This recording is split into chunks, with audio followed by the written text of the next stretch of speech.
Okay, so in this program, you guys were basically checking whether the age was greater than 70 or not. If it was, you printed something, and if it wasn't, you printed something else, right? Now, suppose if you wanted to check if a number entered is positive, negative, or zero. So, three things, right? You're testing for three conditions. So, in that case, first of all, I will start with the normal age. I've taken an input from the number, from the user. Oops. And I write down number is equal to 0. Okay. And I say, if that's the case, you know what? Why don't you print the number is 0? Okay. Now, that's handled to check whether the number is 0 or not. Okay, I could write an else part, and if the number is not equal to 0, you'll say number is not equal to 0. But I'm checking for another thing here, more than that, which is positive or negative. Okay, so in that case, instead of using else, we can use something known as elif. I'm checking for another condition here.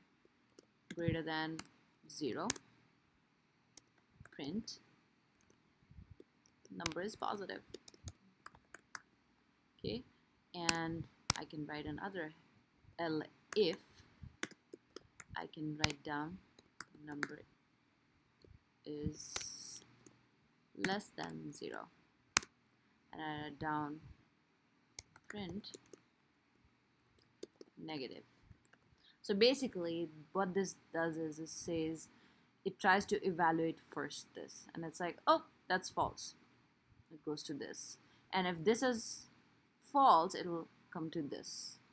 Okay, so basically when the program starts running, this is the diamond. Okay, and in the false part of the diamond there's another diamond. Okay, and in the false part of the diamond there's another diamond here. So basically, if you look at your decision tree here, this means that if there's something false here, there is another diamond that is kind of here to check something else. And this comes if something is true or false depending on what it's happening. So basically, if else is checking true or false with one diamond, and elif, when you're using elif in your code, you basically have diamonds in your false part of your program. So when you go to your code, you see, well, this part is false, something. Let's go to the next one. Oh, this is false too. Let's go to this part. Okay, so when you run this program, what's your, okay, we are not doing this one. Let me just comment it out. Okay, so when I run this program and I write down 99 here, let's say it's positive.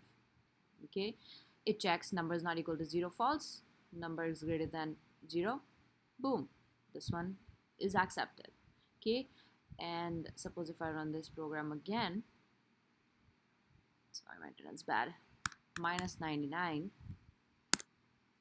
it prints negative because it first evaluated this one was false, one diamond evaluated false, it goes to the false part and looks at this diamond, again false, and then finally comes here and says negative and prints the result.